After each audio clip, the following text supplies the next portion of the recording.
இங்கிலாந்தைச் சேர்ந்த கல்லூரி மாணவி ஒருவர் தன்னையே 18 கோடி ரூபாய்க்கு ஏலம் விட்ட சம்பவம் கேட்போரை ஆச்சரியப்பட வச்சிருக்கு.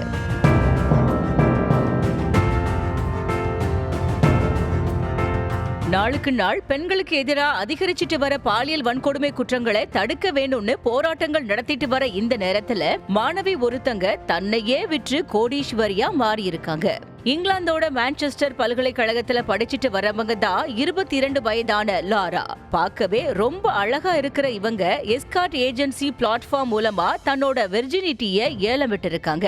இந்த நிலையில மாணவியோட கன்னித்தன்மையை வாங்க பிரபல அரசியல்வாதிகளும் தொழிலதிபர்களும் நடிகர்களும் போட்டி போட்டிருக்காங்க. இந்த ஏலத்துல கடைசியா பிரபல ஹாலிவுட் நடிகர் ஒருவர் லாராவின் கன்னித்தன்மையை 18 கோடி ரூபாய் கொடுத்து வாங்கியிருக்காரா. அந்த நடிகரோட நலன் கருதி அவர் யாருன்னு லாரா அறிமுகப்படுத்தலன்னு சொல்றாங்க.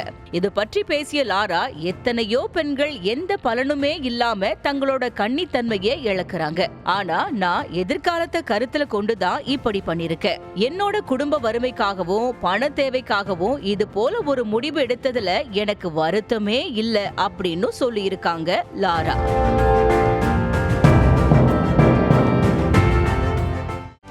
செய்திகளை உடனுக்குடனும் துல்லியமாகவும் தெரிந்து கொள்ள சப்ஸ்கிரைப் பண்ணுங்க.